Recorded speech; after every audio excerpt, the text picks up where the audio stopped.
Hey folks, welcome back to Skyward Sword. We are here at the Volcano Summit. We just got done with the 6th dungeon, the Fire Sanctuary. And before we head off to the Gate of Time, which is our next destination, there's one last thing here that we can grab now that we have the Magma Mitts. We can dig underground through this passageway and grab that rupee, because rupees. Need rupees. Gotta have rupees. And then up through here, we will find, tucked away, a very nice little heart piece shrine with fairies, if you so desire. Definitely a nice little set piece. And that basically takes care of everything. Pretty short. Kind of easy to miss. You may, when you first visit, try to dig it up and you'll be like, oh, this is weird, and you might make a mental note to revisit, but you might forget. Be like, oh my god, plot is gonna happen, I'm gonna go do plot. So it's good to keep in mind, especially since random wanderings generally won't take you back in this area. But, as I said, we have some plot to do over at the Sealed Temple, so let's fly up and go there.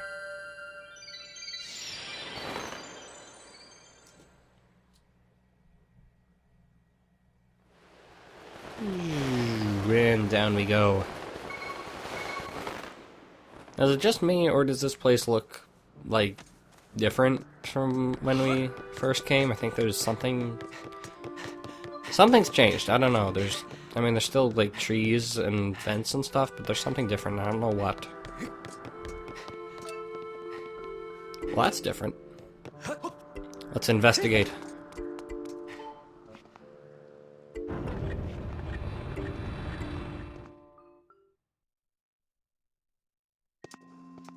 So, now that we're in here, we can talk to Granny about our new amazing fantastic sword. And I didn't say much about it last episode, but most of you will probably recognize it as the Master Sword, which is the big, amazing Sword of Evil's Bane that is used for just about every plot convenience you can think of. It can travel through time, it can ward off darkness of all kinds, and now it can open the Gate of Time for some reason. But, you know, it's just that good, basically. And at this point, you would get a Skyward Strike that is more powerful than your previous one and has better range. But since I start out with the upgraded one in hero mode, not such a big deal. Anyway, of course, we can't get anything done without the Imprisoned coming and bothering us. It's just, it always happens. Also, I think that line is definitely a reference to Slaughterhouse 5, and it actually makes more sense than you might think.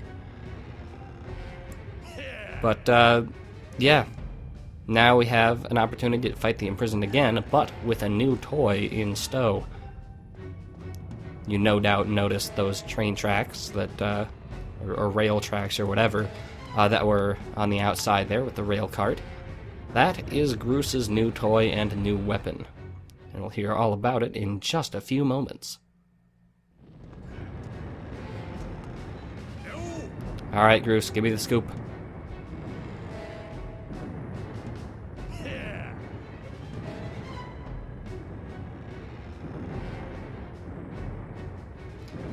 Yeah, it's the Grusinator, which is the best name for anything, by the way. I'm naming my firstborn the Grusinator. The will be the first name, Grusinator will be last name. But yeah, it's a catapult, basically. It runs along the rails, and it can toss bombs at various angles to hit basically anything down in that spiral pathway thing. So we can use it to stun the Imprisoned and make it easier to get up on its head.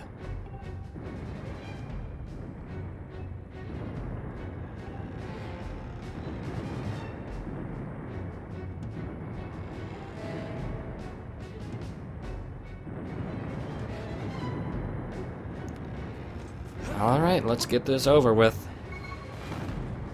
There's still no incredibly stylish way to get down here.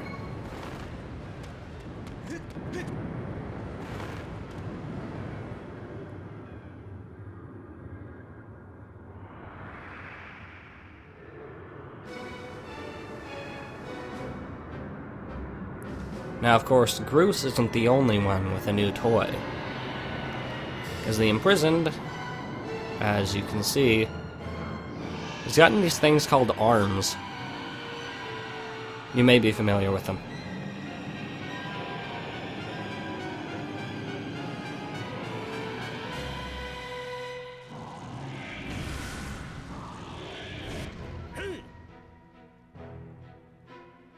He sure did. Now the problem, of course, it doesn't have opposable thumbs, so hampered its ability to do things a little bit. Anyway, it has hands, barely changes anything, as you'll see. The overall strategy is still the same, his feet are still the most dangerous part. But as you can see, he walks around, and you want to get up on its head and slam that spike into its head. But the new thing it'll try to do is it will reach up onto the cliffside and try to pull itself up, which I swear takes longer than actually just walking.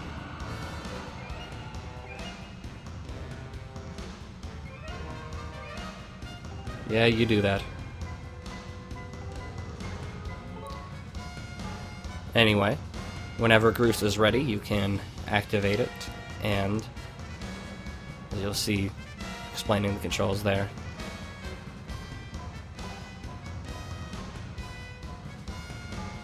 They're very simple, you shouldn't forget them. But anyway, you move around and aim with motion, then bombs away. So very close shot, almost didn't make that.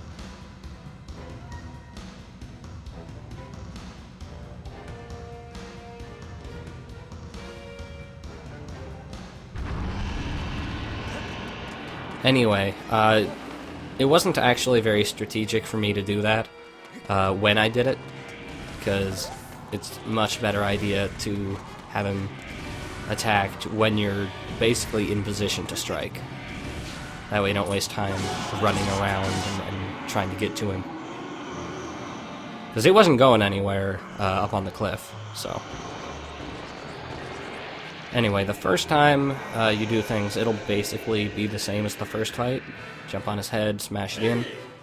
But from the second hit onwards, basically he'll shrug you off of his head if you try to attack him and he isn't stunned. So, best thing to do is dash around, catch up to him, and once you're caught up to him, then launch a bomb at him with the Grusinator. Then he'll be stunned, and you'll have time to jump on him, and it'll be fine and dandy. Overall, it's still not too challenging of a fight. It's very possible to waste time trying to get a good angle with the Grusinator, or if you miss, that would be unfortunate. Or if you jump poorly and land on the side of his head and slip off, that would also be unfortunate. But overall, not a whole lot has changed. The arms don't do anything, and the Grusinator basically makes it easier. So it's hilarious and adorable, and I love it.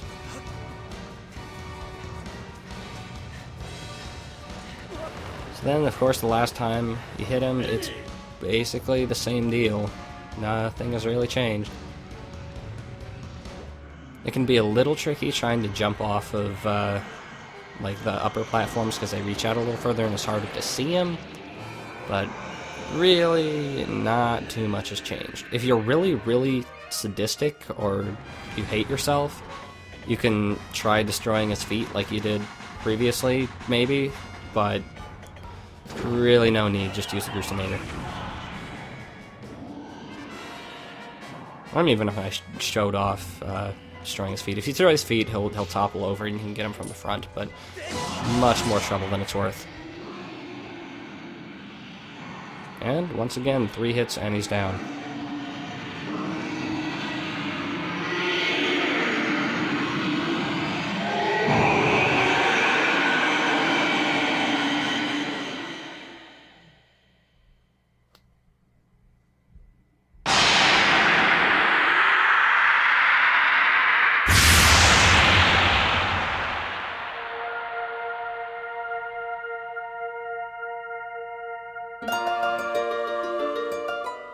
Yeah, we've seen this before. It's still kind of cool, but not as cool as the first time.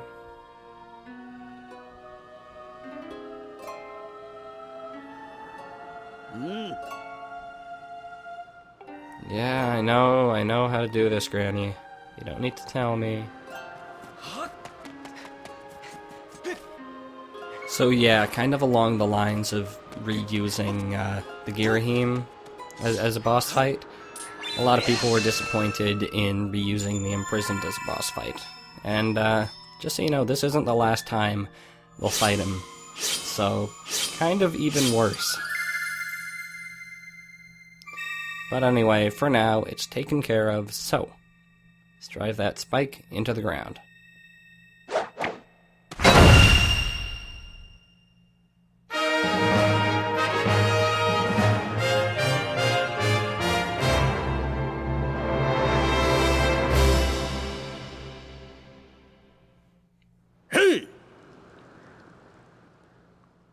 Yeah, we couldn't have done it without him, and he's pretty rad, and I would like to give his Papa Dower a handshake. But for now that is taken care of, let's head back up to the Gate of Time. Also, I think I pointed these out before, but yeah, those are the images from the intro sequence. They tell the tale of the fight with the dude who did the bad things. Anyway, back to the Gate of Time. Let's travel through time. Let's see Zelda. Let's do exciting things.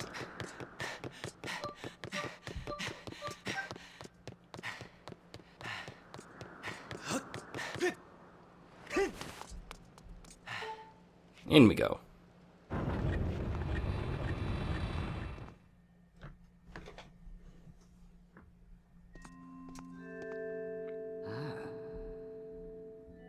It would appear so.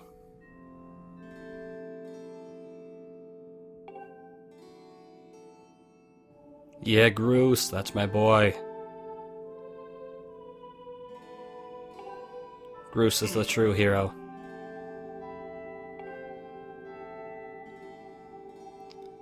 So yeah, Grus had a character arc off screen. You remember when we left him, he was banging his head against a wall, kind of literally, talking about how useless he was and couldn't help. Granny managed to alleviate that problem, and now, thanks to him, we are shooting bombs at giant monsters, and it's awesome. Of course, there's a little more to his character that we'll see in a minute or so, and I'll talk about that then. But for now, there's no time to lose. We must hit the gate with the Skyward Strike.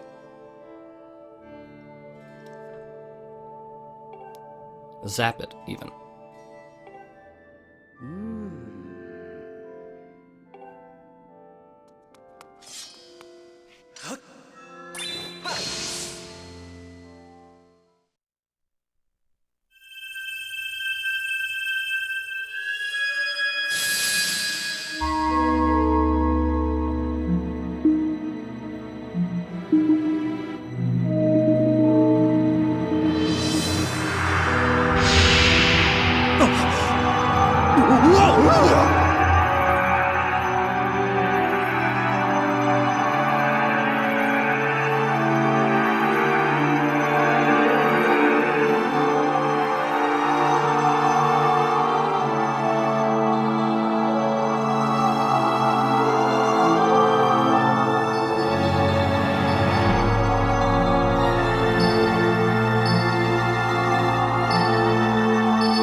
So a lot of people have noted that the Gate of Time has visual similarity to the Door to the Twilight Realm in Twilight Princess. Pretty sure it's purely coincidental. Or they had the same, like, architect or something, but pretty sure that the past that this leads to is not the Twilight Realm, because that would make no goddamn sense.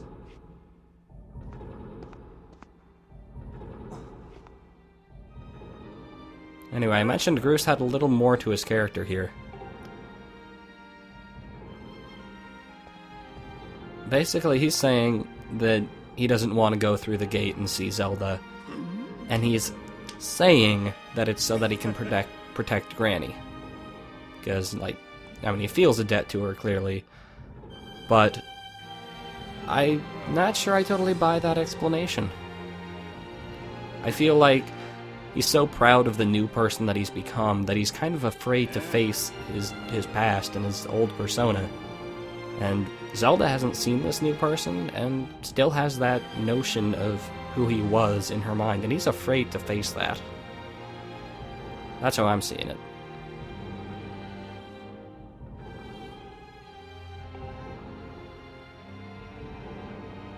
He's acting strong, but I think he's scared. But that's just my reading of it, of course. You can disagree. You'll be wrong, but you can disagree.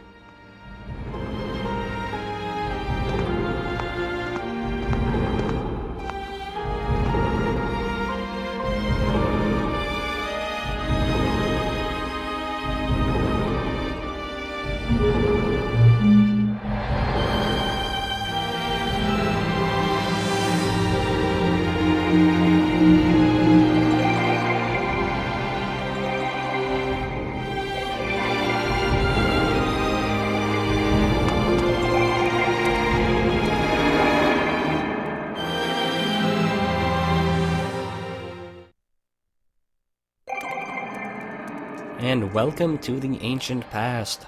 I don't know how far in the past this is, but it's pretty ancient. Hey!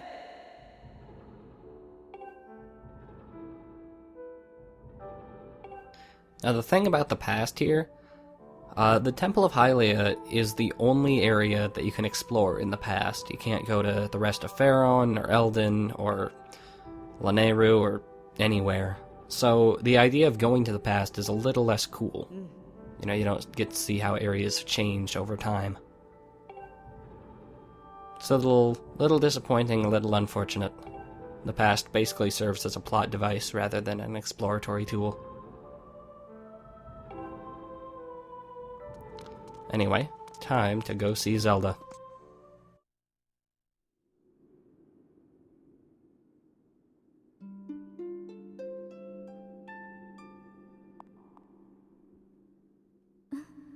You don't look as happy as I would expect, Zelda.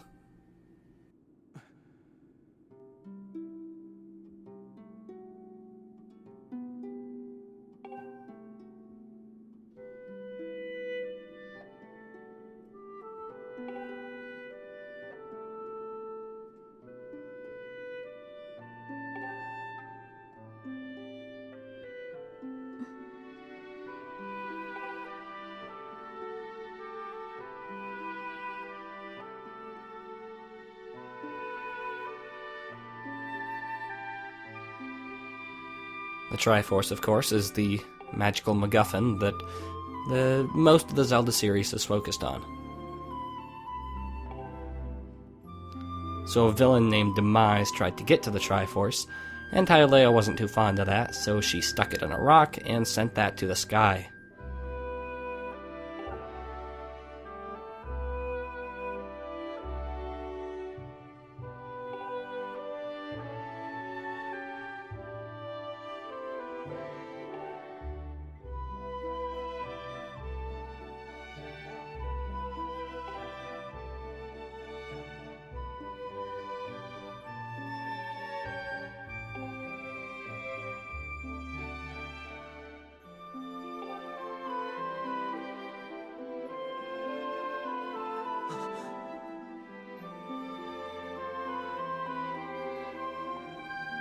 Well, we see how that turned out.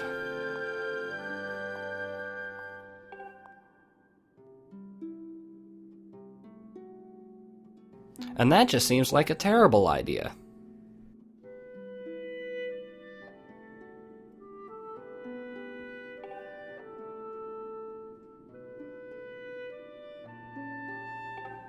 Yeah, the thing about the Triforce, of course, is that it is split into 3 parts. There's power, wisdom, and courage. It's very hard for a single individual to control all of them.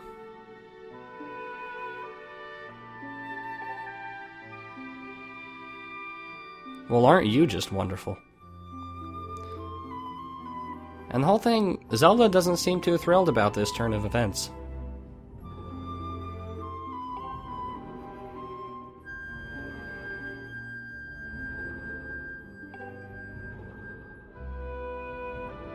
Now, there's something to read into with Impa turning away here, whether it's she knows what's coming next and can't really bear to watch, or if she just wants to give them their alone time. I'm not entirely sure.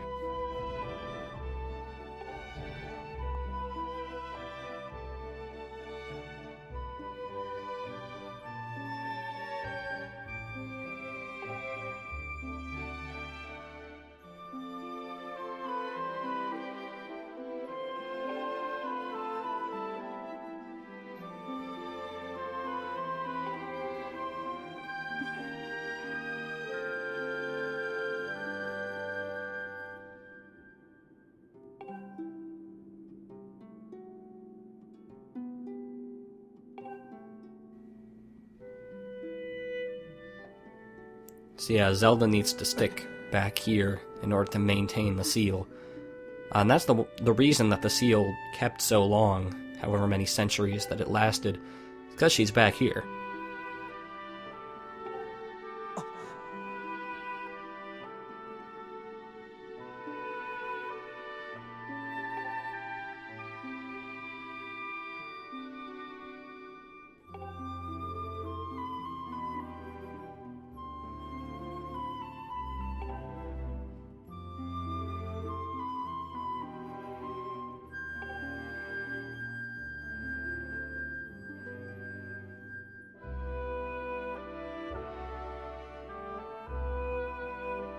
Now these, as I mentioned before, are the 3 attributes of the Triforce. You got wisdom, you got power, and you have the one most commonly associated with Link, courage. But this Link has all 3. He's just that good.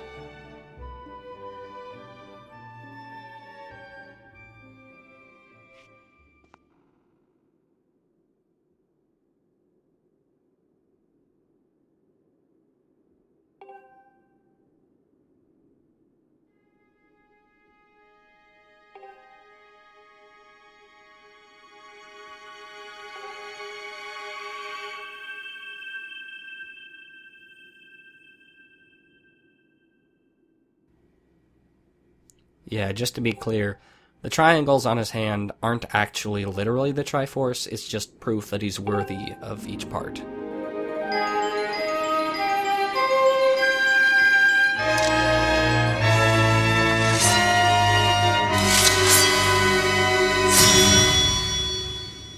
And there we go, we have the fully powered Master Sword.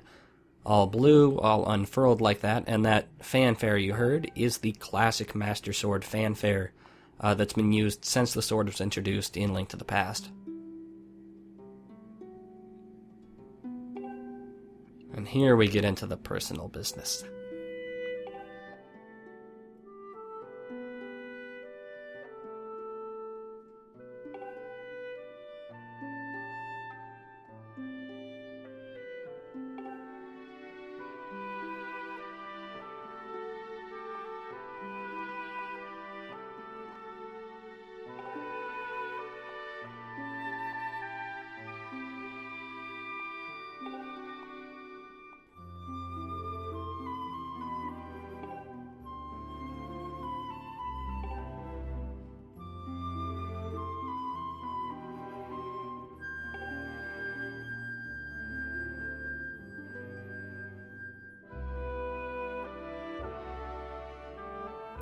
So the reason for all the trials that we had to go through is basically because the Triforce is a big responsibility. So we had to show our unbreakable spirit, our courage, our power, our wisdom, to make sure that we were really worthy and we wouldn't be corrupted. And Zelda feels a little bad about that, because we did kind of almost die a lot. over and over. So here we have kind of an inner conflict with Zelda. She has her identity as Hylia and her responsibility to the world, and then her own personal relationship with Link. And she has to sacrifice her own relationship and her own kind of morals in order to go with the goddess's will.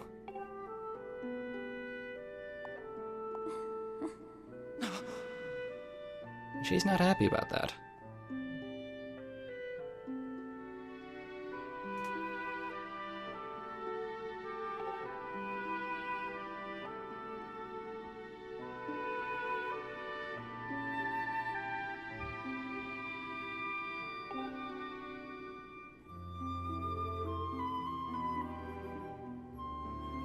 Yeah, Zelda never really wanted this responsibility or this life.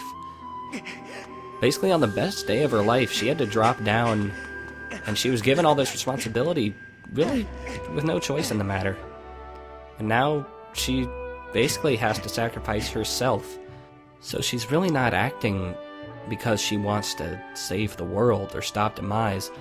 It's because of all the pressures from Impa and from Granny and the goddess, and she just feels that she has to. It's not really her choice.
Anyway, the thing about Zelda sleeping for thousands of years, I really, really hoped that it would tie into the backstory for Zelda 2, in which you have to wake a Zelda who has been sleeping for thousands and thousands of years.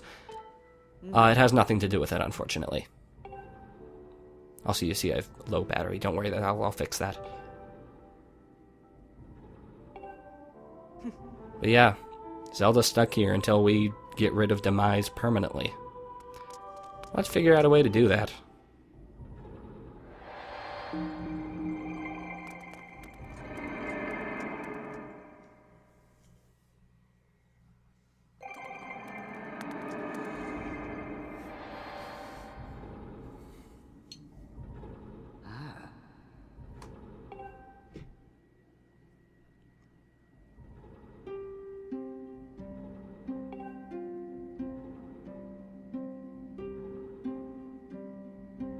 So yeah, Zelda has been sleeping there the entire game.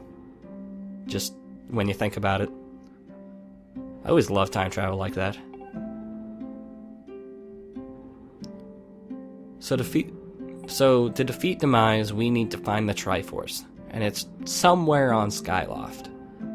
But that's about as good of a clue that we have, so we'll have to go up there and find it.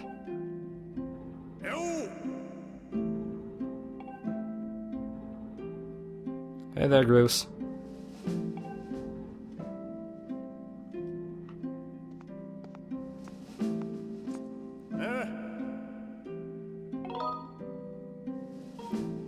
Yeah, about that. That's not exactly the kind of strong emotional reaction I was expecting, Grus. See, this whole conversation thing, I think, solidifies what I was saying before. He's really trying to step into a completely new life and leave his old life behind. So he's detaching his emotional relationship with Zelda. He's not going back to Skyloft. And as you're about to see, he's about to make a simile or a metaphor that really follows exactly what I'm saying. He's coming up with every excuse he can come up with. Yeah, he's talking about new life, saplings growing. He's moving on to a new life, basically.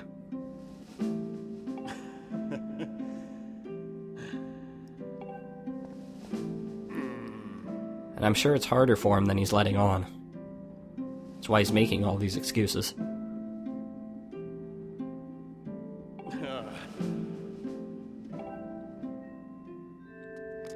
So yeah, that's Grus, that's Zelda, and we're on to the next leg of our journey, finding the Triforce. And I will see you guys next time for the beginning of the search.